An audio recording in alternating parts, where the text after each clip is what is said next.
yang di ujung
kasih untuk pagi hari ini, kasih setiamu, perlindungan dan pertolonganmu, pemeliharaanmu yang menjaga kami semua sampai kami ada hari ini. Di hari yang baru, di pagi yang baru, kami menikmati kasih setia dan kebaikan Tuhan, rahmat yang baru di hari yang baru. Tuhan terima kasih, kami ada, kami hidup. Kami boleh memuji dan menyembah Engkau bersama-sama di pagi hari ini. Kami meninggikan, memuliakan nama-Mu di tempat ini. Karena kami sadar hanya Engkau pribadi yang layak untuk kami sembah. Engkau pribadi yang layak untuk kami tinggikan dan puji-puji. Engkau Raja kami, Yesus Kristus Tuhan. Saatnya kami mendengarkan, kami mau mendengarkan firman kebenaran. Firman yang adalah Engkau sendiri. Firman yang datang daripada-Mu. Firman yang memberi kami kehidupan, yang memberi kami tuntunan, yang memberi kami arahan, yang menunjukkan jalan-jalan kehidupan buat kami. Dan biarlah semua kami di pagi hari ini, kami dengan hati yang haus dan lapar akan Engkau, hati yang mau menerima kebenaran firman Tuhan. Kami mau terima setiap benih firman-Mu di pagi hari ini. Karena kami tahu ini kehidupan buat kami. Dalam nama Tuhan Yesus, Roh Kudus mengajar kami semua tanpa terkecuali. Roh Kudus yang memberikan kami hikmat dan pengertian itu. Sehingga kami semua boleh memahaminya. Tidak ada yang tidak Engkau singkapkan ya Tuhan, tapi biarlah kebenaran-Mu Engkau singkapkan bagi semua kami di pagi hari ini. Kami dapat melihat kedalaman kasih Tuhan, kedalaman kebaikan Tuhan di dalam hidup kami, kedalaman karya penebusan-Mu atas kami semua. Di dalam nama Tuhan Yesus, Roh Kudus menolong kami, memampukan kami untuk dapat memahaminya, dapat mengerti di dalam nama Yesus. Terima kasih banyak Bapa, di dalam nama Yesus. Kami menyerahkan seluruh keberadaan kami di pagi hari ini. Engkau yang berkuasa dan bekerja di tempat ini, berkarya atas setiap kami, di hati dan pikiran kami. Berkarya atas hamba-Mu yang berbicara, demikian juga semua kami yang mendengarkan. Dan kami percaya kuasa firman-Mu Tuhan tidak dapat dibatasi oleh apapun di dalam nama Tuhan Yesus. Kami mengucap syukur di pagi hari ini. Dan biarlah kami semakin diubahkan, dibaharui, disempurnakan hari lepas hari. Dalam nama Tuhan Yesus, kami firman kehidupan, firman kebenaran, dengan hati yang melimpah dengan ucapan syukur kepada. Haleluya, amin. Ya, puji nama Tuhan. Kita akan mendengarkan pesan gembala.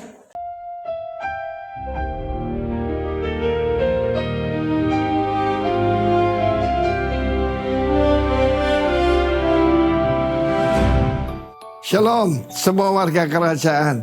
Apakah keluarga kita sungguh-sungguh bersatu karena melayani Tuhan? Keputusan ada pada kepala keluarga. Dan kita melihat contoh yang paling baik, salah satu dalam perjanjian lama justru adalah Yosua bin Nun. Yosua bin Nun adalah seorang pemimpin bahkan jenderal daripada Israel yang asalnya adalah seorang abdi daripada Musa. Dia tahu bagaimana mengabdi. Ketika semua orang jauh daripada Musa dan Musa ada di puncak gunung bertemu dengan Tuhan muka dengan muka, cuma Yosua bin Nun yaitu yang tetap tinggal di sana. Salah satu kuncinya adalah tetap berada dalam hadirat Tuhan. Dan kau buat Musain lah 40 hari 40 malam, kan dia di hadapan Tuhan dan seperti 4 detik saja.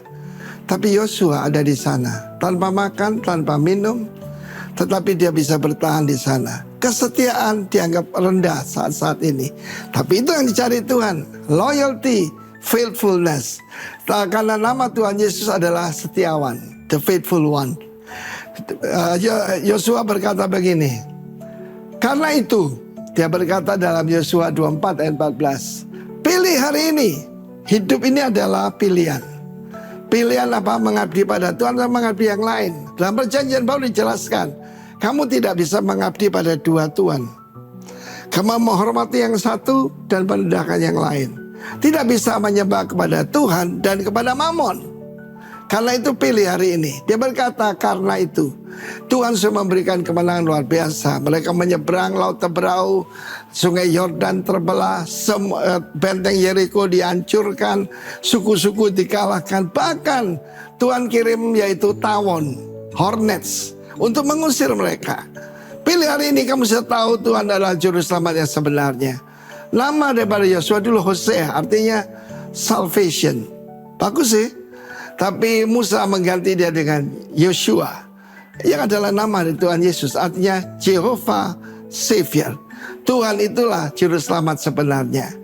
Hati-hati dengan Mesiah kompleks, merasa diri yang jadi juru selamat. Lalu dia bilang begini, bagaimana kamu bisa lihat sendiri Tuhan memberikan kemenangan. Pilih hari ini. Apakah menyembah kepada yang disembah nenek moyangmu, yaitu Abraham, di seberang sungai Efrat, atau bangsa-bangsa Amori yang ada di tempat ini. Tapi aku dan keluargaku, kami yang beribadah kepada Yahweh. Kami beribadah kepada Allah Israel. Saudara yang kasih, karena itu dia menjadi pemimpin besar.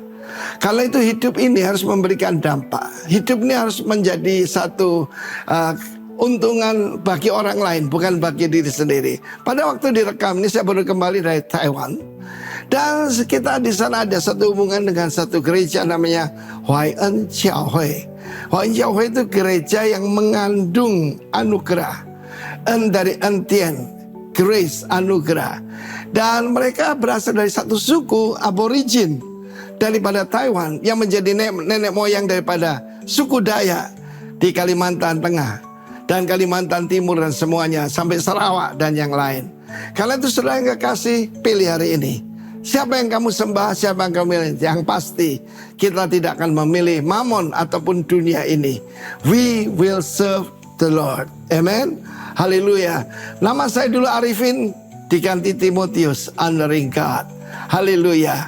Kami memuliakan Tuhan dan sekiranya engkau dan keluargamu semuanya beribadah pada Tuhan. God bless you. Amin. Ya, kiranya kita semua di hari-hari ini memilih untuk beribadah kepada Tuhan, membuat satu keputusan yang penting dalam hidup kita untuk senantiasa beribadah, menjadikan Tuhan itu pusat kehidupan saya dan saudara. Nah, kita tetap ada di bulan ini di Family of Worship di 3 bulan. Tema 3 bulanan kita adalah keputusan. Kita akan baca dari Yohanes pada ayatnya yang ke-14, ayatnya ke-18.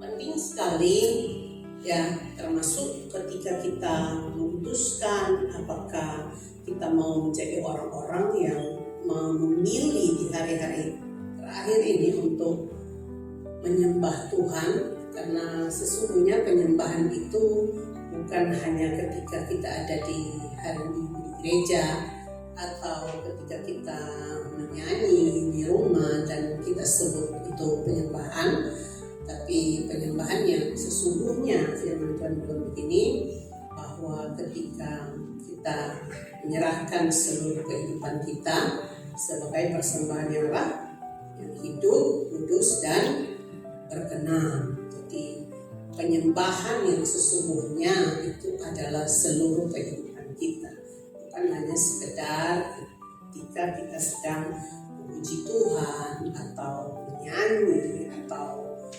berdoa lalu kita tidak sedang menyembah Tuhan.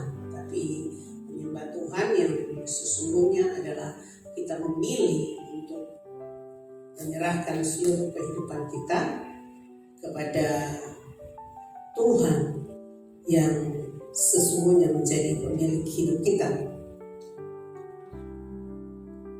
Yohanes 14 ayatnya yang ke-18 ini adalah ayat yang dikatakan oleh Yesus sebelum dia berangkat ke surga kan, bahwa aku tidak akan meninggalkan kamu sebagai apa? Yatim piatu. Aku datang kembali kepadamu. Makanya dia memberikan rohnya untuk tinggal di dalam saya dan saudara.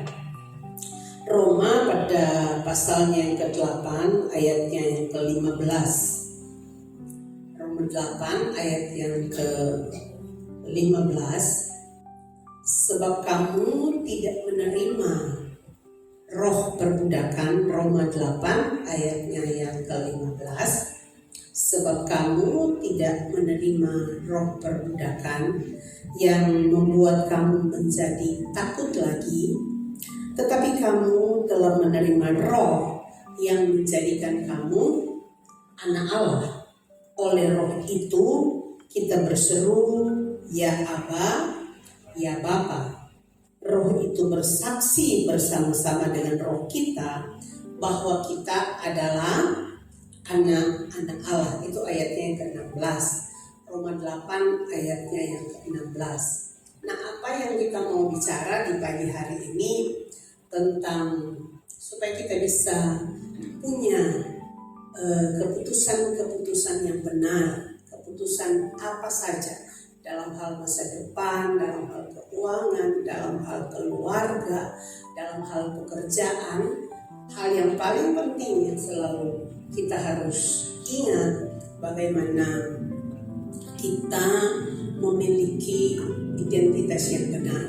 Ya, tadi kita sudah baca dari Yohanes pada pasal yang ke-14 itu, bahwa Tuhan mengingatkan kepada kita bahwa aku tidak akan meninggalkan kamu sebagai apa? Yatim piatu. Tetapi ya saudara, tanpa kita sadar sebagai orang-orang yang percaya kepada Dia, yang sudah ditebus oleh Yesus sendiri, kita ini hidup setiap hari dengan mentalitas sebagai apa?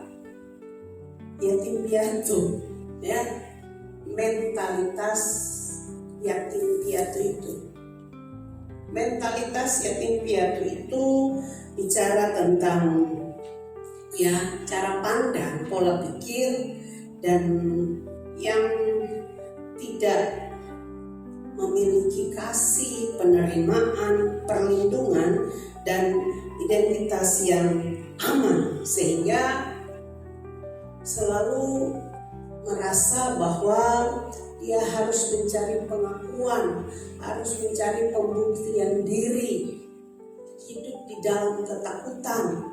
Nah, yang harus kita ketahui bahwa Tuhan lewat Roma 8 pada pasalnya yang ke-15 tadi mengatakan bahwa kita tidak lagi menerima roh apa? Roh apa? Kamu tidak menerima roh apa? Perbudakan yang membuat kamu menjadi apa? Takut. Ya. Mentalitas yatim piatu itu mentalitas yang merasa bahwa saya ini tidak ada perlindungan, sehingga kita hidup bukan dengan pengharapan tapi dengan ketakutan. Nah, penelitian menunjukkan bahwa termasuk orang percaya 70% manusia di dunia ini, orang-orang dewasa itu hidupnya digerakkan oleh yang namanya ketakutan. Ya. Bukan oleh harapan, bukan oleh digerakkan oleh rasa takut. Rasa takut ya, itu yang menggerakkan manusia untuk melihat hari depannya, bukan oleh harapan. Coba saudara, kalau biasanya kalau orang-orang yang sakit sudah parah, ya, dokter tuh selalu bilang apa? Ya, kasih apa? Kasih semangat, kasih harapan. Amin. Iya, kasih dia harapan, kasih dia semangat. Ya, saudara. Nah, ini yang kita mau sharing di pagi hari ini, supaya kita benar-benar mengerti bahwa di dalam Kristus kita ini hidup sebagai anak yang sudah diterima dan dikasihi dengan kasih yang tadi kita nyanyi itu. Kasihmu itu membentang seperti apa? Langit yang luas, dalam seperti samudera. Tidak bisa diukur, amin? Tidak bisa. Nah, dengan pikiran kita yang terbatas, terkadang kita tidak bisa memproses, mengerti seberapa besar kasih Tuhan itu. Kebaikan Tuhan itu seperti apa? Karena gambaran kita itu kan manusia. Manusia itu terbatas. Dalam banyak hal manusia itu terbatas. Kasih Tuhan itu tidak terbatas. Makanya ya, saudara yang dikasihi oleh Tuhan, orang-orang yang punya mental yatim piatu yang dikatakan di Roma 8 ayat 15 ini, yang melihat diri sebagai budak, sebagai orang yang tidak punya perlindungan. Nah, kita lihat orang Israel waktu mereka keluar dari Mesir, mereka itu diperbudak selama berapa tahun? 400 tahun. Amin. Waktu dibawa keluar dari Mesir, itu yang dibilang begini, untuk mengeluarkan orang Israel dari Mesir itu hanya dibutuhkan satu hari. Semalam saja Tuhan bawa mereka semua yang sudah beranak cucu 400 tahun. Udah beranak cucu nih 400 tahun, bukan cuma 40 tahun saudara. 400 tahun sudah keturunan demi keturunan. Kalau misalnya ya 4 keturunan, katakanlah satu keturunan 100 tahun, jadi sudah 4 keturunan, anak, cucu, cicit. dikeluarkan 1 malam saja. Dan ada orang-orang lain juga yang ikut dengan orang-orang asing yang ikut juga dengan rombongan yang keluar, orang Israel dari Mesir. Tapi mengeluarkan Mesir itu maksudnya gini, mengeluarkan mental budak itu supaya punya mentalitas anak, amin. Itu butuh berapa tahun? 40 tahun. Mengeluarkan mental Mesir, maksudnya mental budak, supaya punya mental anak, mentalitas anak. Itu butuh berapa tahun? 40 tahun.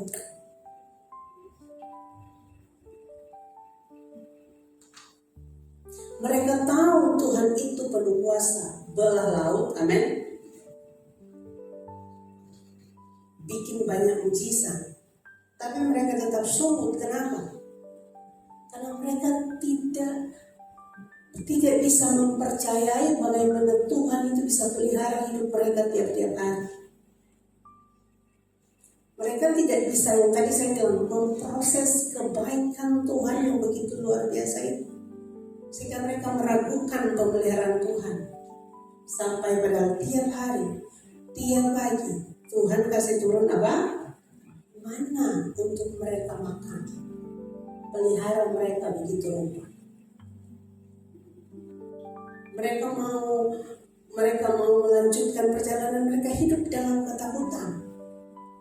Mereka memilih untuk apa? Kembali ke Mesir. Nah, ada banyak orang percaya yang kita sudah tahu, kita percaya Yesus,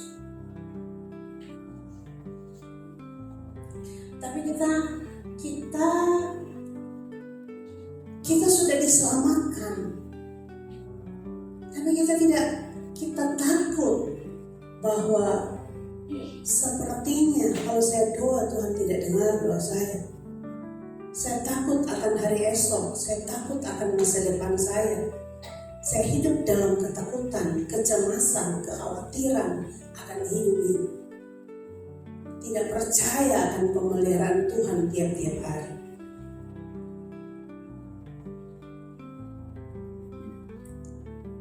Roma 8 ayat 15 tadi, kamu tidak menerima roh perbudakan yang membuat kamu menjadi takut lagi. Tetapi kamu, sama-sama bilang, kamu telah menerima. Ini dia. Telah apa? Menerima roh yang menjadikan kamu apa? Anak Allah.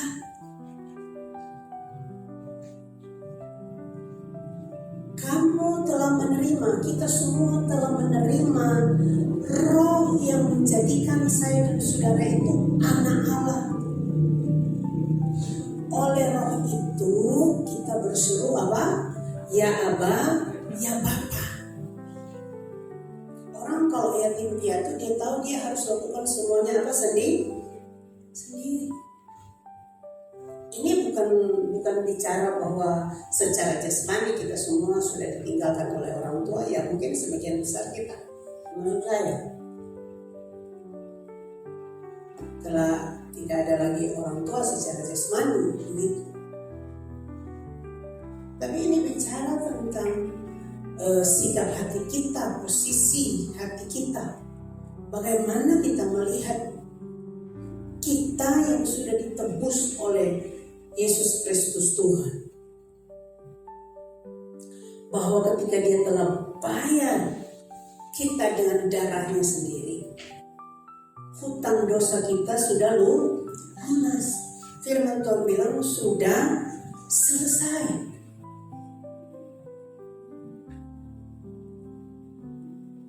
Artinya Bapa di sorga sudah menerima kita. Amin.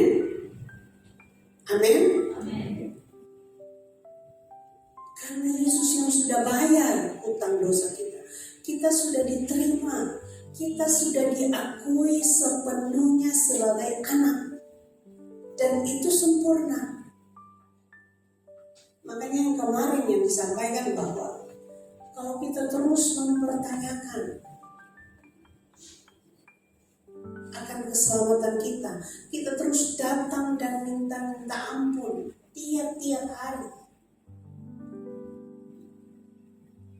Kita tidak lihat diri kita sebagai anak yang telah diterima, amin, yang telah diakui, anak yang dikasihi oleh Bapa di sorga. Ingat yang tadi itu, kasih itu tidak terbatas, sejauh timur dari barat, setinggi langit dari apa? Bumi. Demikianlah kasih Tuhan. Seperti yang saya sampaikan kemarin, bagaimana anak di Lukas pada pasal yang ke-15 itu,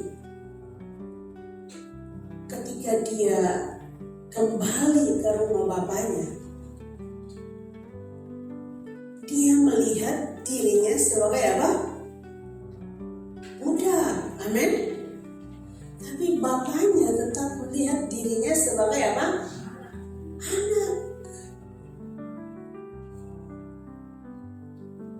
Coba kita ke ayat itu, karena untuk memulihkan identitas ini, yang tadi Israel butuh 40 tahun supaya mereka pulih dengan benar identitas itu, mengeluarkan yang budak itu dari hidup mereka. Karena ini bicara tentang keputusan saya dan saudara sebagai orang percaya ketika kita melihat siapa itu. Lukas pada pasalnya yang ke-15 ayat yang ke-18 mulai ayat 17. Lalu ia menyadari keadaannya, katanya, betapa banyaknya orang upahan Bapakku yang berlimpah-limpah makanannya, tetapi aku di sini mati kelaparan. Aku akan bangkit dan pergi kepada Bapakku dan berkata kepadanya, Bapa, aku telah berdosa terhadap sorga dan terhadap Bapa. Aku tidak layak lagi disebutkan anak Bapa. Jadikanlah aku sebagai salah seorang upahan. Ini mentalitas apa, Bu? Budak. Mentalitas yatim piatu. Merasa tidak layak. Karena kita selalu melihat bahwa kelayakan kita ditentukan oleh kita punya performance, ditentukan oleh kita punya perbuatan. Padahal kelayakan kita semuanya karena kasih karunia, bukan karena performance kita, bukan karena perbuatan kita, tapi semua karena kasih karunia. Nah, kebaikan Tuhan yang begitu baik ini, yang sangat baik ini, sulit, kadang-kadang sulit untuk diterima oleh manusia. Gambaran manusia itu selalu, Tuhan itu selalu menghukum, melakukan sesuatu selalu ada hukuman, selalu hukuman. Tuhan kita Tuhan yang baik. Dia bilang, aku tidak layak. Dia melihat dirinya seperti itu. Melihat dirinya sebagai budak. Ayat yang ke-20, maka bangkitlah ia dan pergi kepada bapaknya. Ketika ia masih jauh, ayahnya telah melihatnya. Masih jauh. Sesungguhnya apapun keadaan kita hari ini, sesungguhnya Tuhan itu tahu, amin, melihat dan memperhatikan.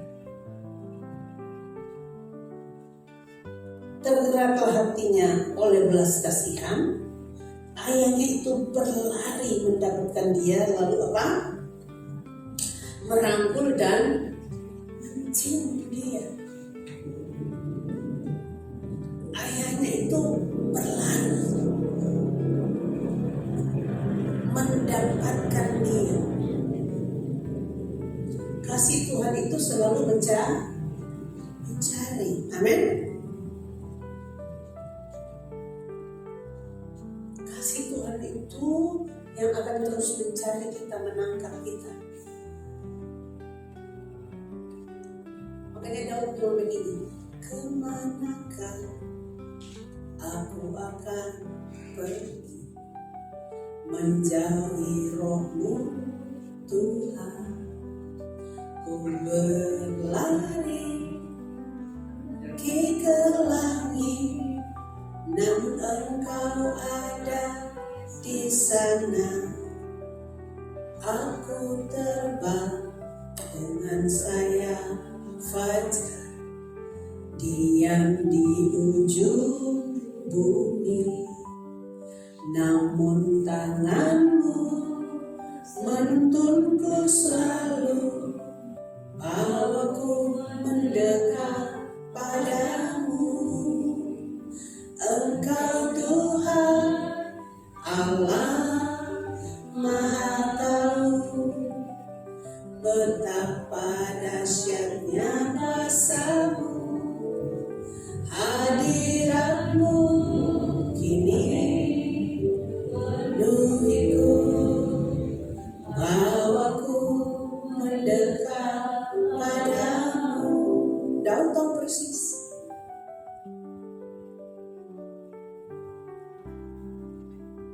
Sekalipun aku lari sampai ke ujung langit, mendaki ke langit, yang di ujungnya, Tuhan akan terus menuntun dia kembali. Karena kasih Tuhan yang besar itu, ayahnya berlari mendapatkan dia. Waktu ayahnya peluk dan cium dia, itu minta maaf tidak?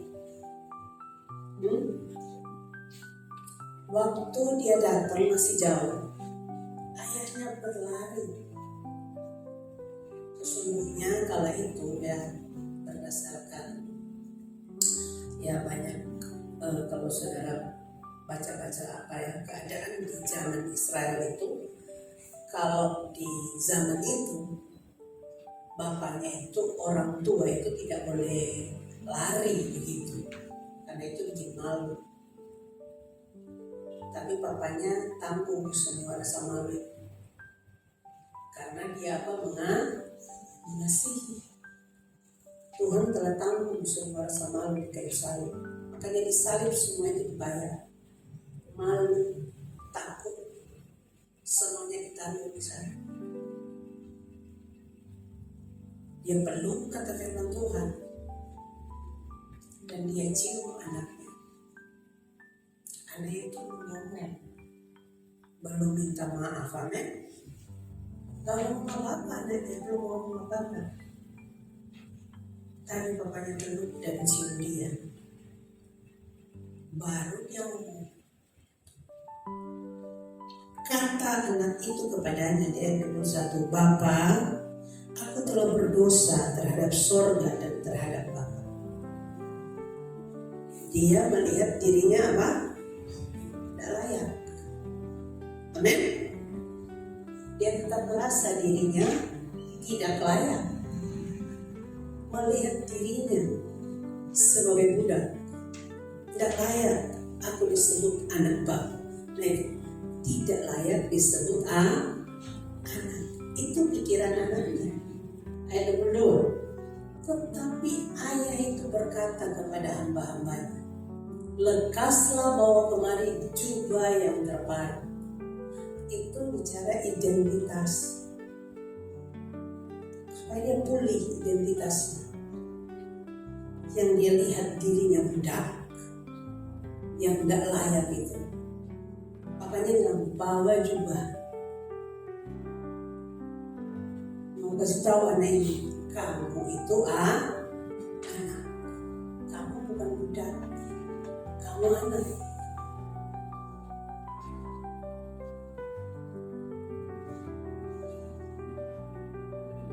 Sampaikanlah itu kepadanya dan kenakanlah cincin.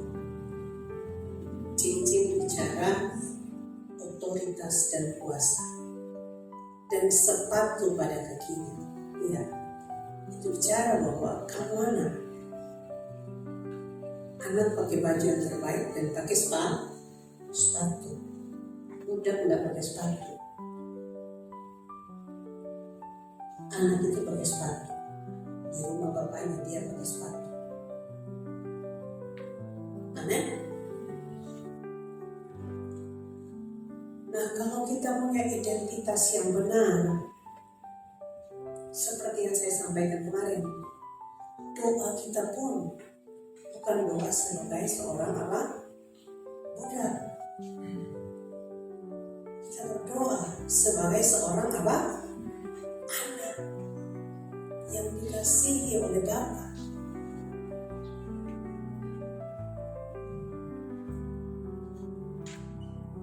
Bukan budak yang sepertinya kita akan dipecat oleh Tuhan kita. Kita takut mendekat, penuh dengan ketakutan. Bahkan banyak yang tidak bisa berdoa. Karena selalu melihat diri sebagai budak. Dan bukan sebagai anak.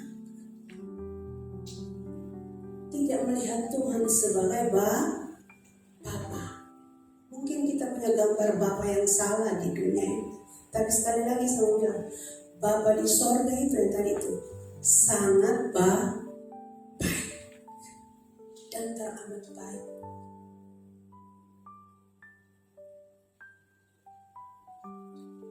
Bapa yang berjanji untuk menyertai kita sampai akhir zaman.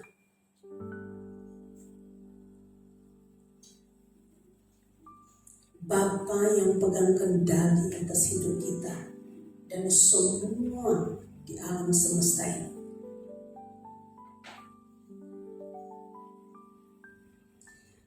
Terkadang ada hal-hal yang kita hadapi, ya termasuk kita sebagai jemaat, kita dihadapkan dengan masalah. Dan dari beberapa bulan yang lalu,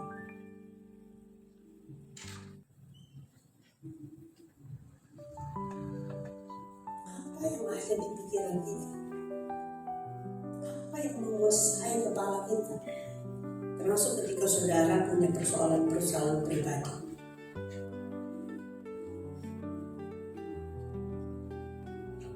Apakah kita mau seperti sebelum pengintai itu? Atau kita mau seperti Yosua dan Kaleb? Kalau sebelum pengintai, nah itu yang kuasai kita punya pikiran. Masalah itu yang kuasai. Kita lihat besarnya raksasa, kuatnya raksasa itu, dan semua hal yang menakutkan. Termasuk hari ini, apa yang ada di kepala kita untuk hari esok, untuk masa depan kita.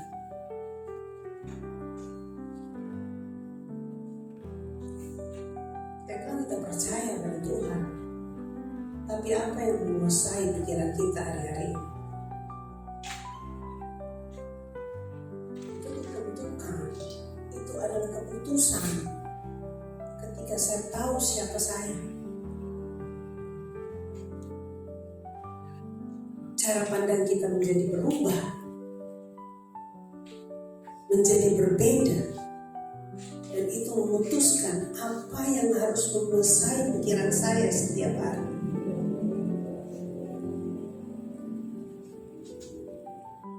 Tidak ada seorang pun kan yang tidak punya masalah, amin. Semua kita pasti ada persoalan. Dari yang kecil, yang sederhana, yang sedang, sampai yang besar.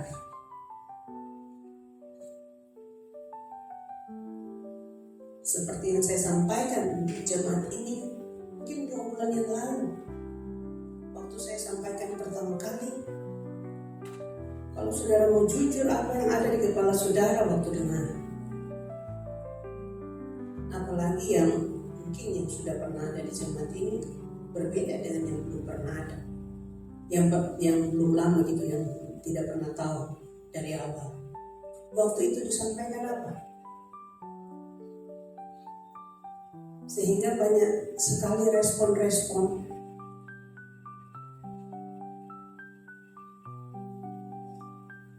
yang terjadi di saat itu disampaikan. Kayak horor gitu tuh. Sempat saya dengar ada yang kayak mendengar kabarnya tuh kayak, ya.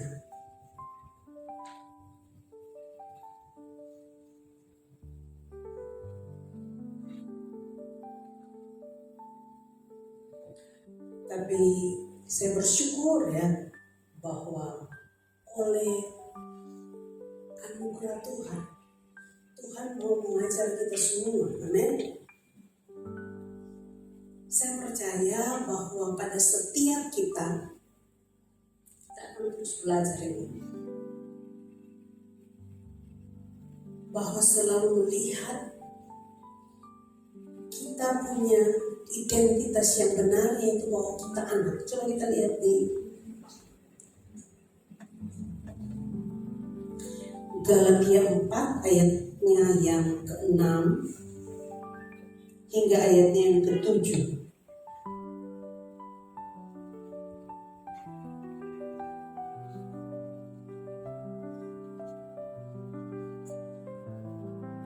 Dan karena kamu adalah anak, ya sekali lagi ini pengakuan, penerimaan karena karya Kristus di kayu salib itu, amin. Kita diterima, dia telah berkorban, menyerahkan nyawanya sendiri, menyerahkan dengan darahnya sendiri itu. Yang minggu lalu dikatakan kan bahwa kalau imam itu masuk ya di ruang Maha Kudus mempersembahkan darah hewan itu, kalau dia tidak keluar dari ruang itu, berarti kalau dia keluar, tanda korbannya itu diterima. Kalau dia tidak keluar dan diterima, dia bisa juga mati di dalam situ. Nah, Yesus sudah menyerahkan darahnya, dan waktu dia bangkit dari kubur, itu tandanya kita sudah diterima sepenuhnya, sempurna. Korbannya itu sudah diterima oleh Bapa di surga. Makanya dibilang, dan karena kamu adalah anak. Sekali lagi, bukan karena perbuatan kita, amin. Maka Allah telah menyuruh roh anaknya ke dalam apa? Hati kita yang berseru, ya Aba, ya Bapa. 6 ayat 7 sorry. Jadi kamu bukan lagi hamba, maksudnya budak. Yang tadi dibilang kamu tidak menerima roh perbudakan, melainkan apa? Anak. Kasih tahu diri kita, kamu bukan hamba, saya bukan lagi budak, saya anak. Punya Bapa di sorga, punya Bapa di sorga yang baik itu. Jikalau kamu anak, maka kamu juga adalah apa? Ahli waris oleh Allah. Ya.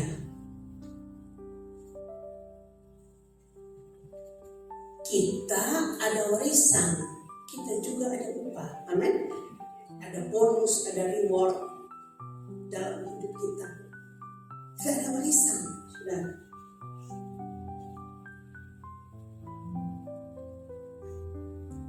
Ini yang saya bilang tadi, kita akan berdoa sebagai orang-orang.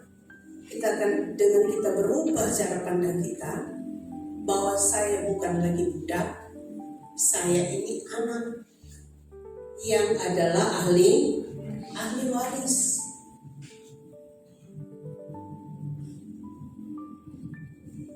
diwariskan Tuhan, oleh Tuhan, oleh pengakuannya.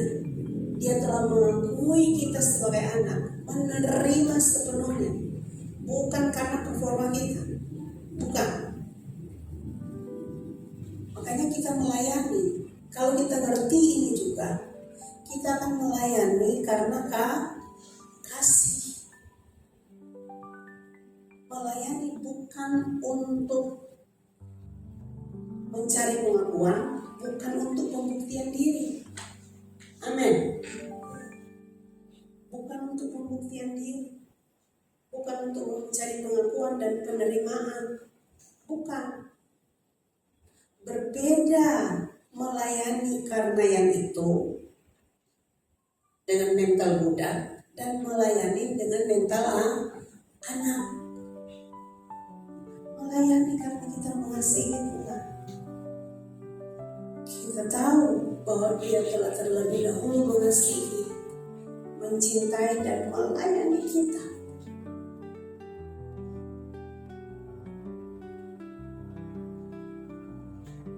Makanya waktu Musa dipanggil, Musa tuh melihat, siapa saya Tuhan? Ya saya pun demikian loh, siapa saya Tuhan? Karena ya tadi itu awalnya Musa melihat dirinya apa? Pembunuh kan, yang bunuh orang Mesir itu toh. Musa melihat dirinya tidak layak, tidak bisa bicara, ya toh. Musa bilang, saya punya kakak Harun lebih pintar bicara dari saya. Saya nggak pintar bicara. Siapa saya?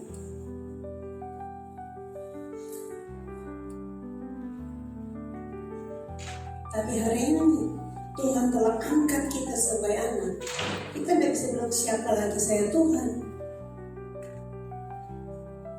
Tapi kita yang harus bilang, apa yang saya bisa kerjakan Tuhan. Amin. Apa yang saya bisa kerjakan sebagai anak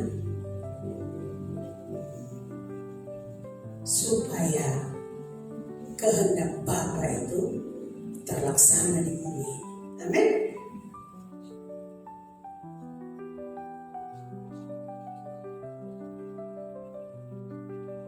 Anak yang baik adalah anak yang mau supaya visi Bapaknya itu apa? Terlaksana. Amin. Jadi siapa kita orang tua yang punya, misalnya kita punya rencana sesuatu yang baik, orang pertama yang kita mau dukung kita itu apa? Tetangga, sama anak. Amin. Amin. Bapa di surga punya kehendaknya. Dia bilang, jadilah kehendakmu di bumi seperti di mana? Di sorga. Siapa yang mau melakukan itu? Anak. Yang harus mewujudkannya siapa? Anak yang ada di bumi ini. Kita anak-anak yang tinggal di bumi, yang dia taruh di bumi, supaya kehendaknya itu jadi di bumi. Jadi bukan lagi siapa saya Tuhan, saya tidak bisa, saya begini. Tidak. Karena Tuhan panggil kita bukan karena kita layak atau tidak, kita mampu atau tidak.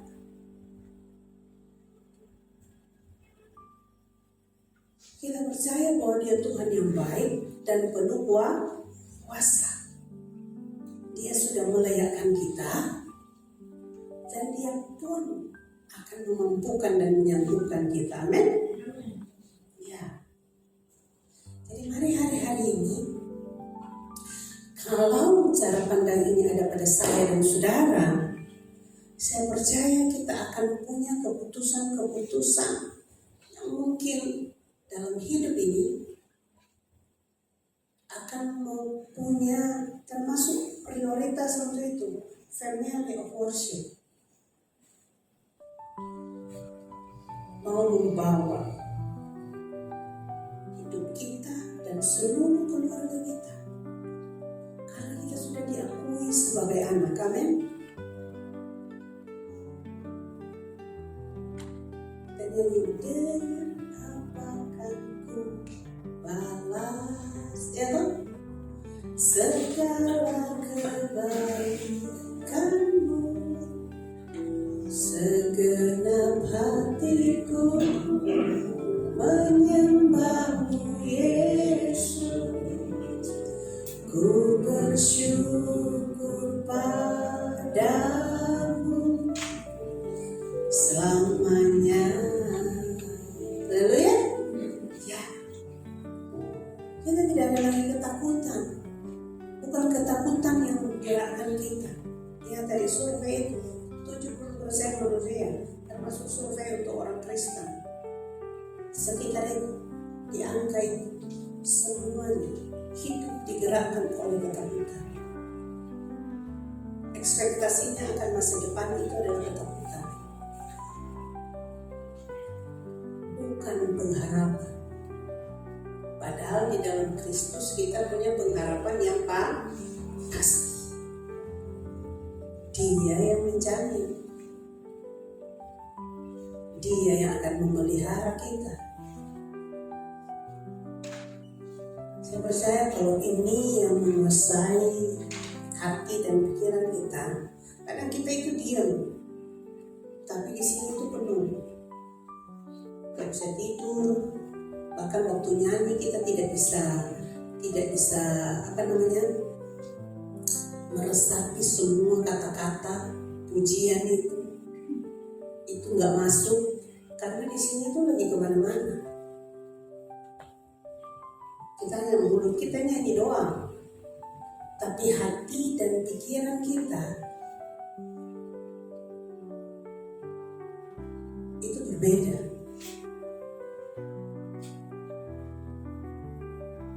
Padahal waktu kita mengaminkan semua, baik kata-kata baik firman maupun kata-kata di dalam pujian yang kita nyanyikan, semuanya itu ada apa?